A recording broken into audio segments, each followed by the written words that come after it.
यूं कह सकते हैं कि अतिक्रमणकारी लगातार प्रयास कर रहे थे कि पार्टी के कार्य को आगे ना बढ़ाए।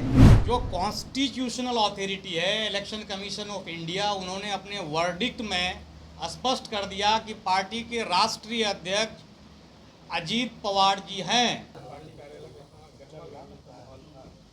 देखिए, आज प्रदेश कार्यकारिणी की बैठक राष्ट्र और कई राजनीतिक प्रस्ताव भी लिए गए हैं, जिसको मैं आप लोगों के समक्ष रखूंगा। लेकिन कुछ असामाजिक तत्वों द्वारा लगातार पार्टी के कार्य को बाधित करने का प्रयास किया जा रहा था, जिसमें हमने प्रशासन से सहयोग की अपील की और प्रशासन के लोग आए और उन्होंने चीज़ों को व्यवस्थित करने का काम किया। साथ ही साथ पार्टी के राष्ट्रीय अध्यक्ष माननीय अजीत दादा पवार, पार्टी के राष्ट्रीय कार्यकारी अध्यक्ष माननीय प्रफुल्ल पटेल साहब का मैं आभारी हूं कि उन्होंने बिहार प्रदेश राष्ट्रवादी कांग्रेस पार्टी की जिम्मेदारी मेरे कंधों पर सौंपी है। और ये मैं अपने नेतृत्व को विश्वास दिलाना चाहता हूं कि आने वाले समय में बिहार प्रदेश राष्ट्रवादी कांग्रेस पार्टी बिहार में एनडीए नीत गठबंधन को अपना रचनात्मक सहयोग देता रहेगा और साथ ही साथ पार्टी के संबंध में जो बात है और पार्टी की जो विचारधारा है उसको मजबूत करने की दिशा में लगातार प्रयास करते रहेंगे। पहले जो पोस्टर लगाया गया था उस पोस्टर को हटा करके पहले शरद पवार की फोटो थी, इसमें अब अजीत पवार की फोटो दिख रही है, इसका क्या कहना? पार्टी के राष्ट्रीय अध्यक्ष एनसीपी के राष्ट्रीय अध्यक्ष माननीय अजीत दादा पवार हैं, जो महाराष्ट्र में उप मुख्यमंत्री के रूप में महाराष्ट्र को अपनी सेवा दे रहे हैं और साथ ही साथ पार्टी के राष्ट्रीय कार्यकारी अध्यक्ष राज्यसभा सांसद आदरणीय प्रफुल्ल पटेल साहब हैं। ऐसे में आप लोगों को भी मालूम है कि पार्टी के राष्ट्रीय अध्यक्ष कौन है, तो ये कोई सवाल नहीं बनता है। मैं पार्टी का अधिकृत प्रदेश अध्यक्ष हूँ, तो मुझे मेरी दफ्तर है, तो मुझे अपने काम को तो पार्टी के काम को तो सुचारू रूप से चलाना पड़ेगा।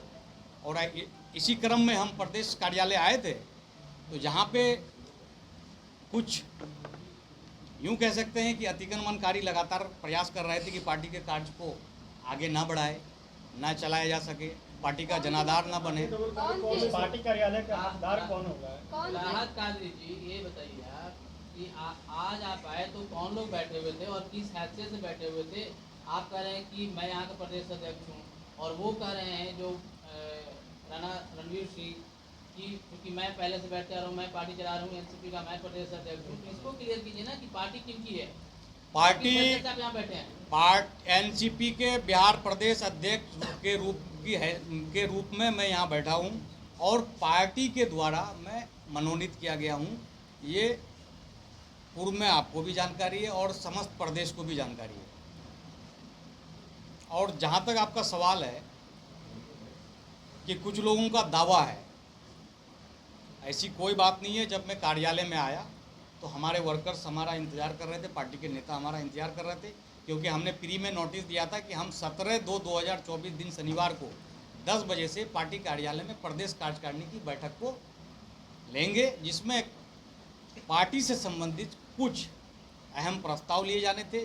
उन प्रस्तावों को हमने लिया भी है और कुछ समय के बाद वो प्रस्ताव आप लोगों के समक्ष भी हम भेजेंगे, जो जिससे आप लोग पूरे प्रदेश में हमारी पार्टी की नीति, विचार और आने वाले कल के लिए जो रणनीतियां हैं उनको बताएंगे। पहले पार्टी शरद पवार की मानी जाती थी, इसको आप क्लियर कीजिए। बहुत लोगों को कुछ कंफ्यूजन है, ये चीज आप क्लियर कीजिए कि पहले शरद पवार पार्टी के नाम से जानी जाती थी एनसीपी, राष्ट्रीय अध्यक्ष वो थे, अब आप करेंगे अजीत पवार साहब हैं। मैं नहीं कर रहा हूँ। जो कॉन्स्टिट्यूशनल अथॉरिटी है इलेक्शन कमीशन ऑफ इंडिया, उन्होंने अपने वर्डिक्ट में स्पष्ट कर दिया कि पार्टी के राष्ट्रीय अध्यक्ष अजीत पवार जी हैं और पार्टी के राष्ट्रीय कार्यकारी अध्यक्ष प्रफुल्ल पटेल जी हैं। ऐसी स्थिति में मुझे जब राष्ट्रीय अध्यक्ष और राष्ट्रीय कार्यकारी अध्यक्ष के द्वारा मनोनीत किया गया है, तो ऐसे में मुझे नहीं लगता है कि इन सवालों का मुझे बहुत ज़्यादा जवाब देना चाहिए। सर आप स्पष्ट करेंगे, वो असामाजिक तत्व हैं। कौन है सर, थोड़ा क्लियर कीजिए। मैं भी उनको नहीं पहचानता हूँ। वो असामाजिक तत्व हैं। आपको पता है कि आए दिन क्या क्या होता है। पुलिस ने आपने कुछ शिकायत की मैंने पुलिस में इस संदर्भ में सिर्फ इतना कहा कि प्रदेश कार्यकारिणी की बैठक हमारी जो है वो 17 को थी और मैंने प्री नोटिस जो है जो एक होता है कि हमारे पास भीड़ भाड़ हो सकती है, संख्या बल कुछ ज़्यादा हो सकती है, ऐसी में विधि व्यवस्था नहीं बिगड़े, मैंने उनके लिए निवेदन किया था। यहाँ पे आए तो आपको क्या दिखा दूसरे मैं जब आया तो पार्टी कार्यालय हमारी थी और फिर हम आए और अपने पार्टी के नेताओं के साथ जो कार्यकारिणी प्रदेश के सदस्य हैं उनके साथ हम बैठक लिए और इसी क्रम में कुछ असामाजिक तत्व थे शुरू कर दिए। ऐसी स्थिति में हमारी पार्टी पे इन चीज़ों का कोई असर नहीं है। हम लोग बहुत मजबूत हैं और राष्ट्रवादी की ताकत हमेशा से जाती है। एनडीए घटक दल के रूप में काम कर रहे हैं और महाराष्ट्र में हमारी सरकार भाजपा के साथ है, साथ ही साथ नागालैंड में भी हमारी सरकार भाजपा के साथ है और इसी कड़ी को आगे बढ़ाने के लिए, पार्टी की नीतियों को आगे बढ़ाने के लिए और एनडीए सरकार में देश के यशस्वी प्रधानमंत्री आदरणीय नरेंद्र मोदी जी के नीतियों को भी जनता तक पहुंचाने के लिए हम लोग क्रमबद्ध हैं। ये लो मुंह मीठा करो, आज मैंने अपना जॉब छोड़ दिया, अब हम पूर्णिया वापस जाएंगे। जॉब छोड़ दिया है? मतलब ये घर कैसे चलेगा? हम करेंगे क्या? और माँ बाबूजी क्या बोलेंगे? इसलिए मैं एक और मिठाई का डब्बा लाया। अपने बिजनेस के लिए लोन अप्रूव हो गया। अरे लोन अप्रूव हो गया वो तो ठीक है, लेकिन पूर्णिया में हम रहेंगे कहाँ? अपना घर भी तो नहीं है वहाँ। इसलिए तो एक और मिठाई का डब्बा अलग से लाया हूँ। हमने पूर्णिया में घर ले लिया है, पूर्णिया के ई होम्स पैनोरमा में। पूर्णिया में पैनोरमा ग्रुप लेकर आए हैं ई होम्स पैनोरमा।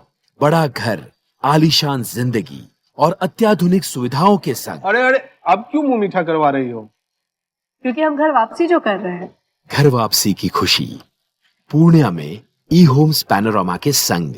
ई homes panorama, luxurious lifestyle redefined.